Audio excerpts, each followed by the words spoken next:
Chapter 2. A Wish Fulfilled. Despite a fire blazing on the green marble hearth, the Amerlin's sitting room was cold enough to make Moiraine shiver, and only a tight jaw kept her teeth from chattering. Of course, it also stopped her from yawning, which never would have done, half a night's sleep or not.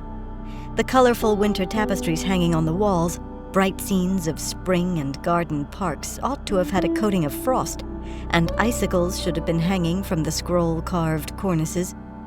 For one thing, the fireplace lay on the other side of the room from her, and its warmth did not extend far.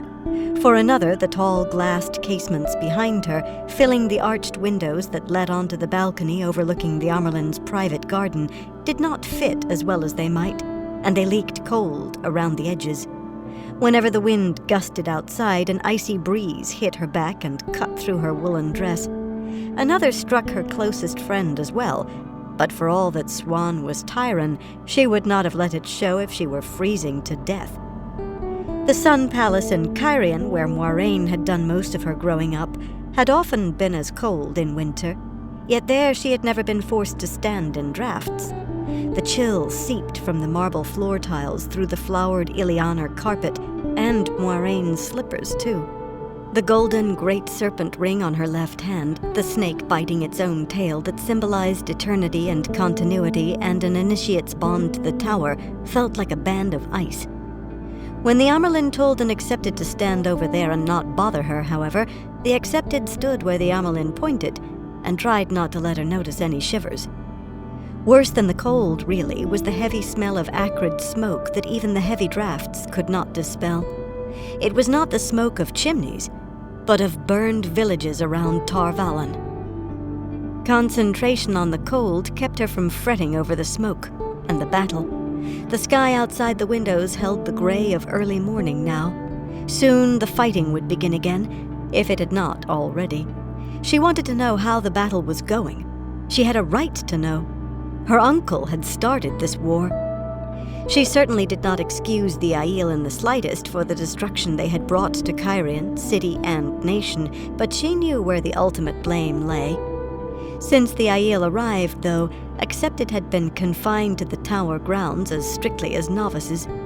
The world outside the walls might as well have ceased to exist. Reports came at regular intervals from Azil Marid, High Captain of the Tower Guard, but the contents were not shared with anyone except full sisters, if with them.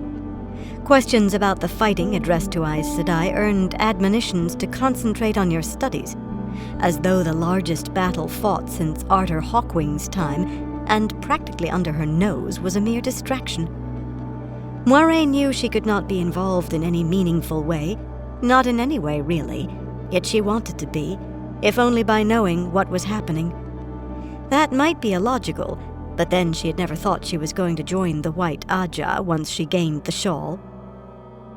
The two silk-gowned women in shades of blue, seated on opposite sides of the small writing table on one side of the room, gave no sign that they were aware of the smoke or the cold, though they were almost as far from the fireplace as she.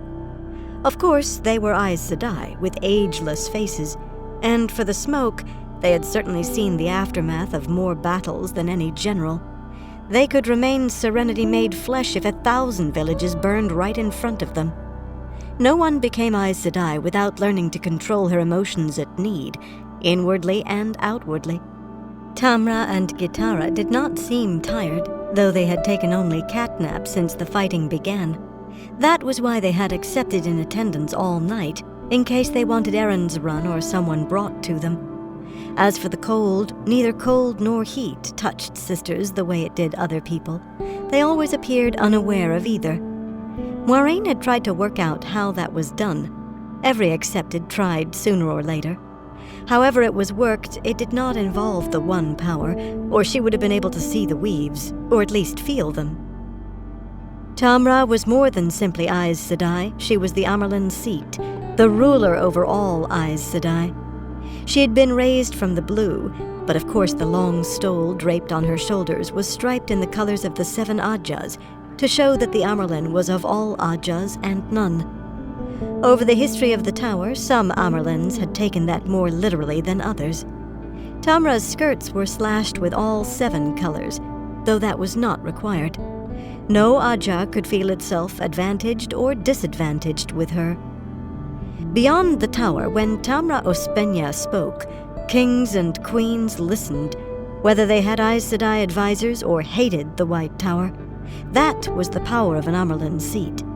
They might not take her advice or obey her instructions, but they listened, and politely. Even the High Lords of Tyr and the Lord Captain Commander of the Children of the Light did that much. Her long hair, lightly streaked with gray and caught in a jeweled silver net, framed a square, determined face. She usually got her way with rulers, but she did not take her power lightly or use it indiscriminately, either outside the tower or inside. Tamra was fair and just, which were not always the same thing, and she was often kind. Moiraine admired her greatly. The other woman, Tamra's keeper of the chronicles, was a different matter altogether. Perhaps the second most powerful woman in the tower, and certainly at least equal to the sitters, Gitara Moroso was always just and usually fair, but kindness never seemed to occur to her. She was also flamboyant enough for a green or a yellow. Tall and close to voluptuous, she wore a wide necklace of fire drops, earrings with rubies the size of pigeons' eggs, and 3 jeweled rings beside her great serpent ring. Her dress was a deeper blue than Tamra's and brocaded, and the keeper's stole on her shoulders, blue, since she also had been raised from the blue, was nearly wide enough to be called a shawl. Moiraine had heard that Gitara still considered herself a blue, which would be shocking if true. The width of her stole certainly spoke in favor of the Whispers. That was a matter of personal choice. As with all Aes Sedai, once they had worked long enough with the One Power, it was impossible to put an age to Gitara's face. At a glance, you might think she was no more than 25, perhaps less. Then a second glance would say a youthful 45 or 50, and still just short of great beauty, while a third changed it all again. That smooth, ageless face was the mark of Aes Sedai, to those who knew. To those who did not know, and many did not, her hair would have added to the confusion. Caught with carved ivory combs, it was white as snow. By whispered rumor, she was over 300 years old. Very old, even for an Aes Sedai. Speaking of a sister's age was extremely rude. Even another sister would be given a penance for it. A novice or accepted would find herself sent to the mistress of novices for a switching. But surely thinking about it did not count. Something else placed Gitara out of the ordinary. She had the foretelling sometimes, the talent of speaking what was still in the future. That was a very rare talent, and came to her only occasionally, but gossip, the accepted's quarters overflowed with tittle-tattle, gossip said that Gitara had had more than one foretelling in the last few months. Some claimed that the reason the armies outside the city had been in place when the Aiel came was one of Gitara's foretellings. No one among the accepted knew for certain, of course. Maybe some of the other sisters did. Maybe. Even when the fact that Gitara had had a foretelling was common knowledge, sometimes no one other than Tamra learned what it had been. It was foolish to hope to be present when Gitara had a foretelling, yet Moiraine had hoped. But in the 4 hours since she and Swan had replaced Tamila and Brenda in attendance on the Amerlin, Gitara had only sat there writing a letter. It suddenly hit her that close on 4 hours was a very long time to spend on one letter, and Gitara had not covered half of one sheet of paper yet. She was sitting there with her pen suspended above the cream-colored page. As if Moiraine, thinking of it, had somehow reached her, Gitara glanced at the nib and made a small sound of irritation, then swirled the steel nib in a small red-glazed bowl of alcohol to clean away dried ink. Clearly not for the first time. The liquid in the bowl was as black as that in the silver-capped ink jar of cut glass on the table. A gilt-edged leather folder full of papers lay open in front of Tamra, and she appeared to be studying them intently, yet Moiraine could not remember seeing the Amerlin turn over a single sheet. The two Aes Sedai's faces were images of cool calm, but plainly they were worried, and that made her worried too. She bit at her lower lip in furious thought, then had to stop when a yawn threatened. The biting, not the thinking. It had to be something to make them worry today in particular. She had seen Tamra in the corridors yesterday, and if there had ever been a woman bubbling with confidence, it had been she. So, the battle that had been raging for the last 3 days. If Gitara really had foretold the battle, if she really had had other foretellings, what else might they have been? Guessing would do no good, but reasoning might. The Aiel crossing the bridges and breaking into the city? Impossible. In 3,000 years, while nations rose and fell and even Hawkwing's empire was swept away in fire and chaos, no army had managed to breach Tar Valen's walls or break down its gates, and quite a few had tried over that time. Perhaps the battle turning to disaster in some other way. Or something needed to avoid disaster? Tamra and Gitara were the only two Aes Sedai actually in the tower at that moment, unless some had returned in the night. There had been talk of injured soldiers in such numbers that all sisters with the smallest ability at healing were needed, but no one had said straight out that that was where they were going. Aes Sedai could not lie, yet they often spoke obliquely, and they were not above misdirection. Sisters also could use the power as a weapon if they or their warders were in danger. No Aes Sedai had taken part in a battle since the Trolloc Wars, when they faced Shadow Spawn and armies of Dark Friends, but perhaps Gitara had foretold disaster, unless Aes Sedai joined. But why wait until the 3rd day? Could a foretelling be that detailed? Maybe if the sisters had entered the battle earlier, that would have caused... Out of the corner of her eye, Moiraine saw Swan smiling at her.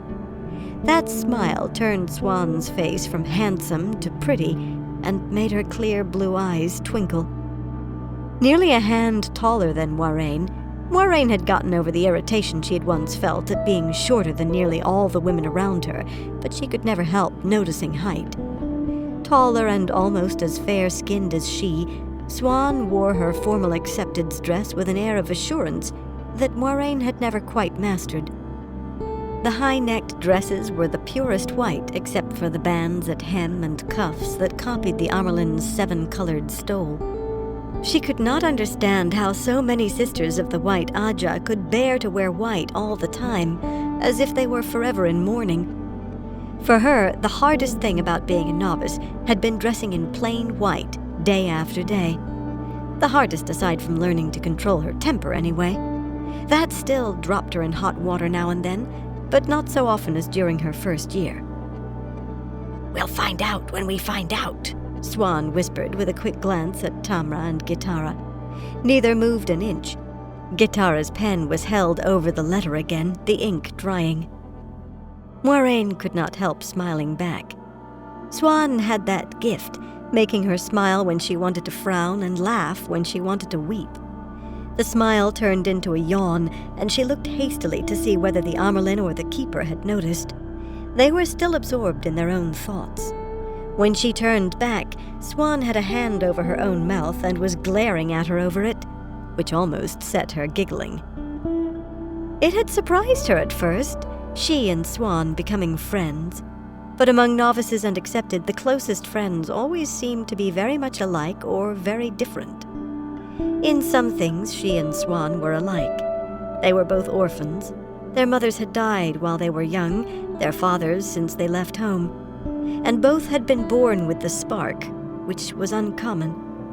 They would have begun channeling the power eventually, whether or not they had tried to learn how. Not every woman could learn by any means. That was where the differences began, before they arrived in Tar Valon, and it was not just that Swan had been born poor and she wealthy. In Cairhien, Aes Sedai were respected, and Moiraine had been given a grand dance in the Sun Palace to celebrate her departure for the Tower. In Tyr, channeling was outlawed, and Aes Sedai were not popular. Swan had been bundled onto a ship bound upriver for Tar Valon the very day a sister discovered she could learn to channel. There were so many differences, though none mattered between them.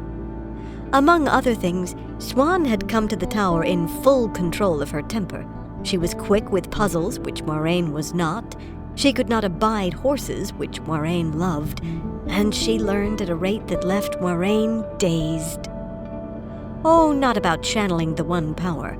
They had been entered in the novice book on the same day, and moved almost in lockstep with the power, even to passing for accepted on the same day. Moiraine, though, had received the education expected of a noble woman, everything from history to the old tongue, which she spoke and read well enough that she'd been excused classes in it. The daughter of a Tyran fisherman, Swan arrived barely able to read or do more than the simplest arithmetic, but she had soaked her lessons in like sand soaking up water. She taught the old tongue to novices now, at least the beginning classes. Swan Sanche was held up to novices as an example of what they should aspire to. Well, both of them were. Only one other woman had ever finished novice training in just 3 years. Elida Aroyhan, a detestable woman, had completed her time as accepted in 3 years too, also a record, and it seemed at least possible that they might match that as well. Moiraine was all too aware of her own shortcomings, but she thought that Swan would make a perfect Aes Sedai. She opened her mouth to whisper that patience was for stones, but wind rattled the casements and another blast of freezing air hit her. She might as well have been standing in her shift for all the protection her dress gave. Instead of whispering, she gasped, loudly. Tamra turned her head toward the windows, yet not because of Moiraine. The sound of distant trumpets suddenly was floating on the wind, dozens of them. No, hundreds. To be heard here inside the tower, there would have to be hundreds. And the sound was continuous, call rolling over call. Whatever the cause, it must be urgent. The Amyrlin closed the folder lying before her with a slap. "Go see if there's news from the battlefield, Moiraine." Tamra spoke almost normally, but her voice held an unidentifiable edge, a sharpness. "Swan, make some tea. Quickly, child." Moiraine blinked. The Amyrlin was worried, but there was only one thing to do. "It will be as you say, Mother," she and Swan said together without hesitation, offering deep curtsies, and turned for the door to the anteroom beside the fireplace. The gold-chased silver teapot sat on a rope-work tray on a table near that door, along with a tea canister, a honey jar, a small pitcher of milk, and a large pitcher of water, all in worked silver. A second tray held cups made of delicate green seafolk porcelain. Moiraine felt a faint tingle as Swan opened herself to the source and embraced Saidar, the female half of the power. A glow surrounded her, though it would be visible only to another woman who could channel. Normally, channeling to do chores was forbidden, yet the Amyrlin had said quickly. Swan was already preparing a thin thread of fire to bring the tea water to a boil. Neither Tamra nor Gitara spoke a word to stop her. The anteroom to the Amyrlin's apartments was not large, since it was only meant to hold a few visitors until they could be announced. Delegations came to the Amyrlin in one of the audience halls, or in her study next door, not her private chambers. Backed by the sitting room fireplace, the anteroom was almost warm. There was only one chair, simply carved but large, yet despite its weight, the chair had been dragged closer to one of the gilded stand lamps, so Ellen Worrell, the slender novice on duty, would have better light to read. Facing away from the sitting room door and intent on her wood-bound book, she did not hear Moiraine cross the fringed carpet.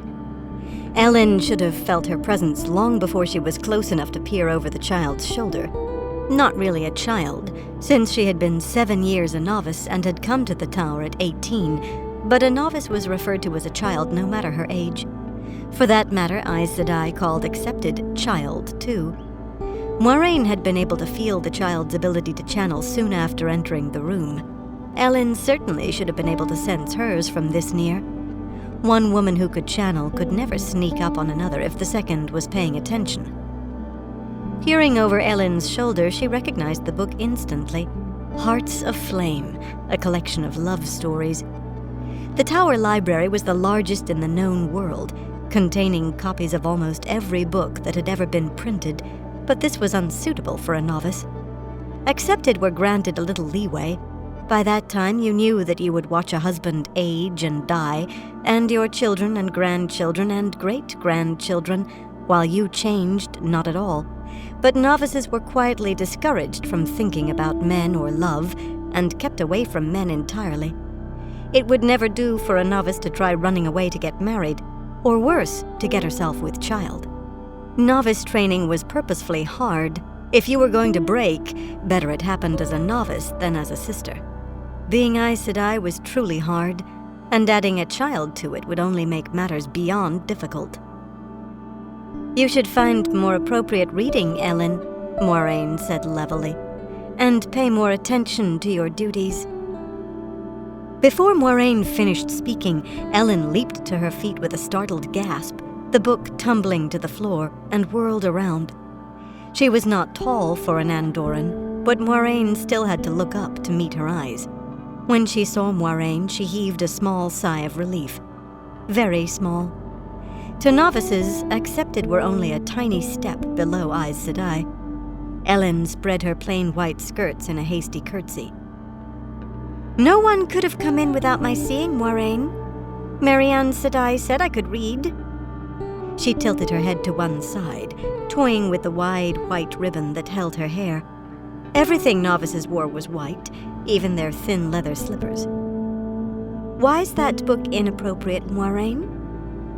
She was 3 years the elder, but the great serpent ring and banded skirts marked a fount of knowledge in novice eyes.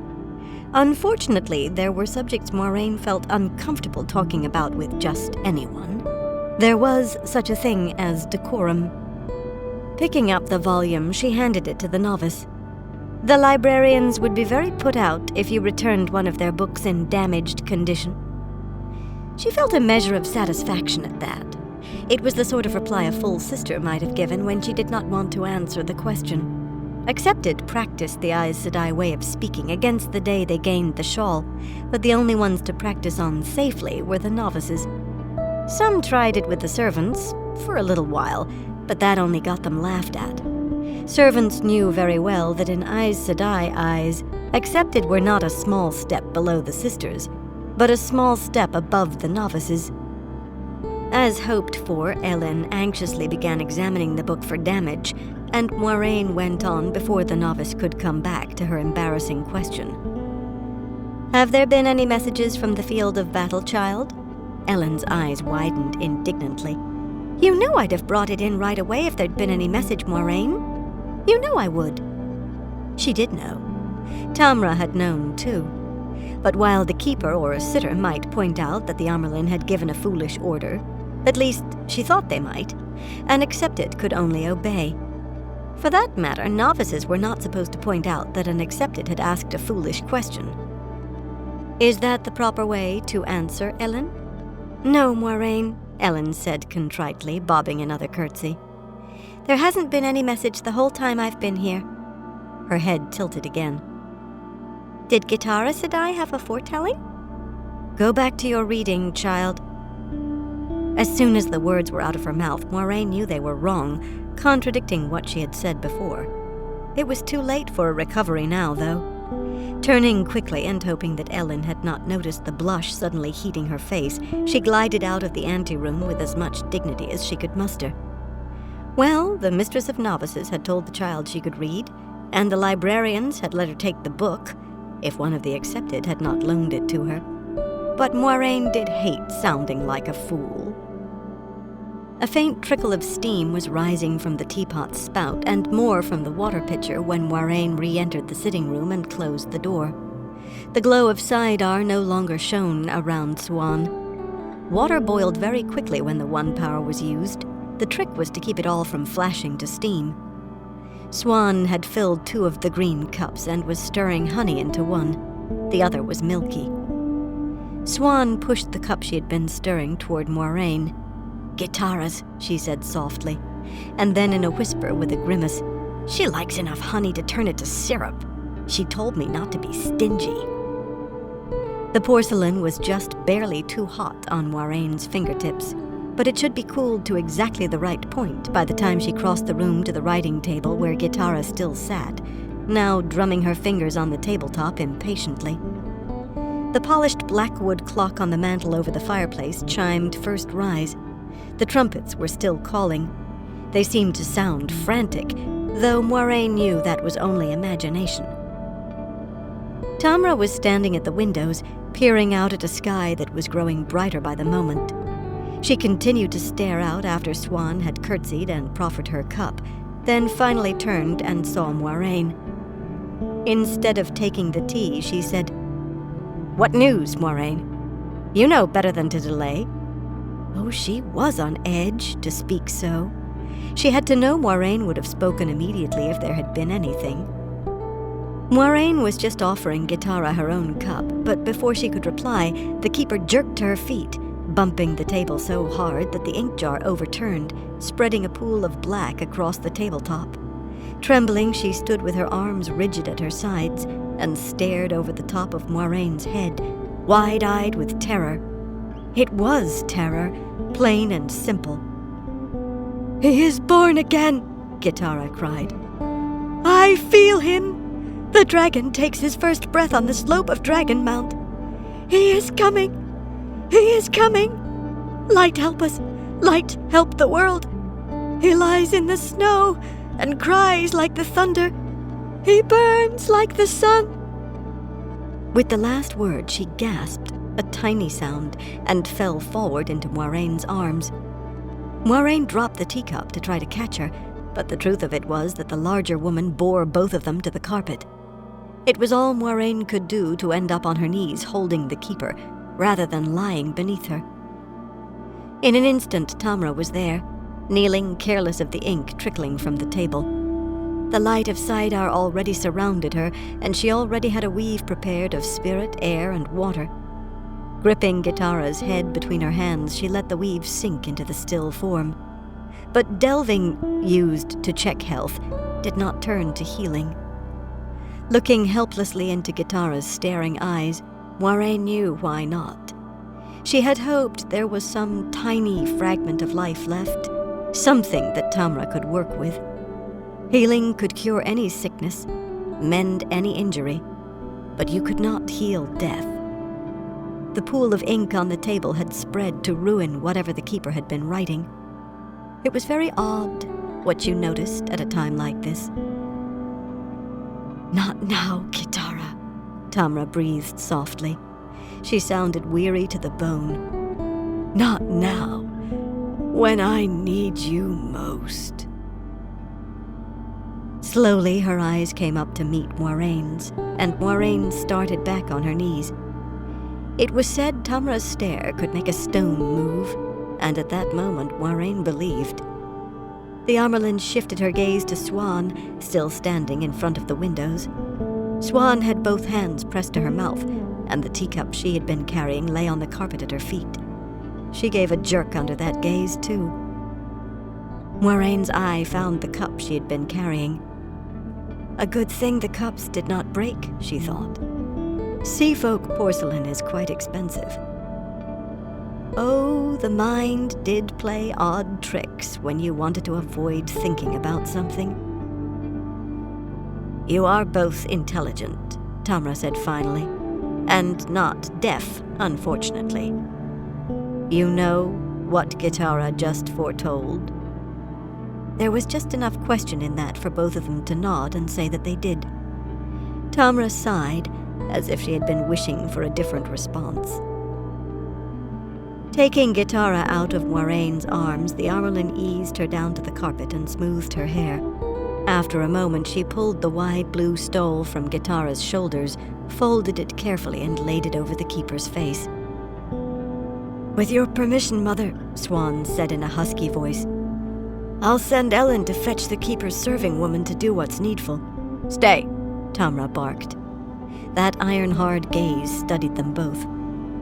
"You will tell no one about this. Not for any reason. If necessary, lie. Even to a sister. Gitara died without speaking. Do you understand me?" Moiraine nodded jerkily and was aware of Swan doing the same. They were not Aes Sedai yet. They still could lie, and some did occasionally, for all their efforts to behave like full sisters. But she had never been expected to be ordered to, especially not to Aes Sedai, and never by the Amerlin seat. "Good," Tamra said tiredly. "Send the novice on duty is named Ellen. Send Ellen in to me. I'll tell her where to find Kitara's woman. And make sure that Ellen had heard nothing through the closed door, obviously. Otherwise the task would have been Swan's or Moiraine's. When the girl comes in, the two of you may go. And remember, not a word. Not one." The emphasis only drove home the peculiarity. An order from the Amerlin seat was to be obeyed as if on oath. There was no need to emphasize anything. I wished to hear a foretelling, Moiraine thought as she made her final curtsy before leaving, and what I received was a foretelling of doom. Now she wished very much that she had been more careful of what she wished for.